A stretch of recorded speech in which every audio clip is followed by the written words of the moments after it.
Bismillahirrahmanirrahim. Assalamualaikum warahmatullahi wabarakatuh.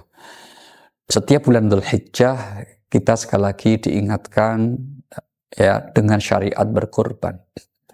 Nah, bagaimana kita memaknai ibadah yang satu ini? Sebagian kita mungkin memaknainya sebagai sebuah ritual. Setiap tahun kita menyembelih binatang kurban, berharap mendapatkan pahala dari Allah Subhanahu wa taala. Tentu itu niat yang baik. Tentu itu niat yang juga tidak keliru. Namun yang tidak kalah pentingnya adalah bagaimana melaksanakan ibadah kurban disertai dengan membangun niat dalam diri kita, kiranya kita menjadi pribadi yang lebih bermakna dalam hidup ini. Dengan cara apa? Dengan cara menjadikan itu sebagai titik langkah selanjutnya menjadi pribadi yang bermanfaat, menjadi pribadi yang memiliki akhlak sosial yang baik. Karena sebetulnya tujuan ritual kurban di antara yang utama itu. Dan begitu banyak ayat-ayat Al-Quran yang memuji siapa saja yang mau berusaha untuk memperbaiki dirinya dengan cara apa? Berbuat baik dengan sesama. Itulah mengapa banyak dorongan ayat akan kita lakukan itu. Kita ambil contoh saja misalnya terlepas dari ini kurban, Allah Subhanahu wa taala sampai sebegitunya menggunakan ungkapan agar manusia itu mau bersosial dengan baik. Perhatikan surah Al-Baqarah ayat 245 ini. Man dzalladzi yuqridullaha qardan hasana fayudha'ifahu lahu adha'afan katsirah. Barang siapa yang meminjami Allah dengan pinjaman yang baik, maka Allah akan memberikan balasan yang berlipat ganda. Bayangkan, demi agar manusia mau melaksanakan ibadah sosial, Allah pun sampai merendahkan dirinya dengan menyatakan yang meminjami Allah. Padahal kan Allah nggak butuh apapun dari manusia.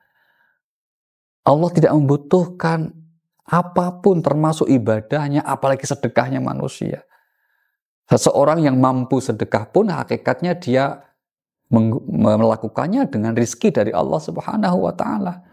Tapi karena Allah Maha mengetahui termasuk tabiat manusia pada umumnya adalah pelit alias kikir maka Allah sampai mendorongnya kemudian, kalau kamu mau berinfak, mau bersosial, mau bersedekah, mau berkorban, seakan Allah ingin mengatakan begini, yang pertama kali menerima amalmu itu aku. Tanganku yang pertama kali menerima amalmu itu. Bukan fakir miskin yang engkau beri, bukan orang lain yang engkau bantu. Yang pertama kali menerima itu adalah Allah Subhanahu wa taala. Kira-kira begitulah cara kita membayangkannya. Sampai Allah menyatakan demikian. Bayangkan, barang siapa yang meminjami Allah, seakan Allah butuh pinjaman dari manusia. Padahal kan tidak.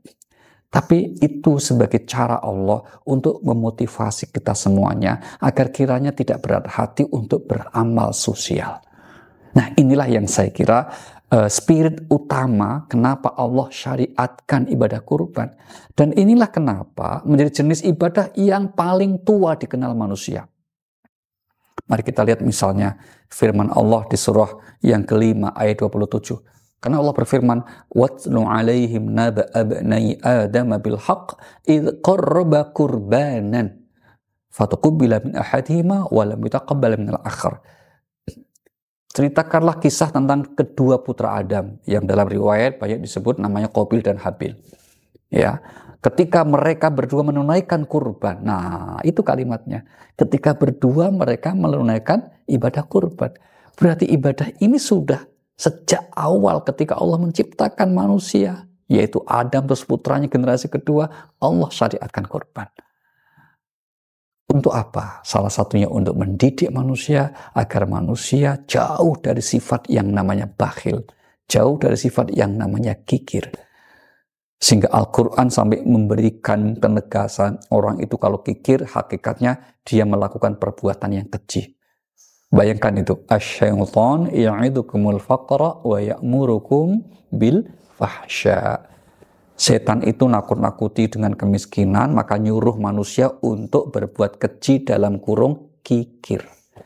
Jadi dalam logika setan, orang itu kalau banyak berbagi nanti miskin. Maka kata setan, kalau kamu nanti miskin, sebaiknya apa? Jangan sering-sering berbagi. kamu harus pelit, kamu harus jadi orang kikir. Jadi kalau orang kok akhirnya kikir, berarti sama dengan temannya syaitan. Gitu. Sedangkan orang yang meyakini akan janji Allah Subhanahu wa taala, maka spiritnya apa? Kurban ini bukan sebagai sebuah cara kita untuk mendapatkan pahala semata, tapi lebih dari itu sebagai bentuk syukur kita kepada Allah Subhanahu wa taala, untuk berterima kasih kita kepada Allah Subhanahu wa taala karena kita sudah diberikan aneka macam anugerah yang kalau kita menghitungnya tidak akan sanggup. Sampai 2 kali Allah menyatakan wa in ta'uddu ni'matallahi la tuhsuha. Jika kamu ingin menghitung-hitung nikmat Allah maka tidak bisa. Itulah mengapa serangkaian ibadah, terutama kalau Zulhijjah, ibadah kurban, mengingatkan kita, kiranya kita terus mengasah diri untuk menjadi pribadi yang pandai bersyukur. Dengan bersyukur, hidup kita akan terus ditambahkan nikmatnya. Dengan bersyukur, kita akan mudah untuk selalu berbahagia. Dan dengan bersyukur, kita akan dijauhkan dari azab yang setiap saat bisa menimpa. Semoga Allah mudahkan kita untuk selalu meniti jalan ketaatan. Wassalamualaikum warahmatullahi wabarakatuh.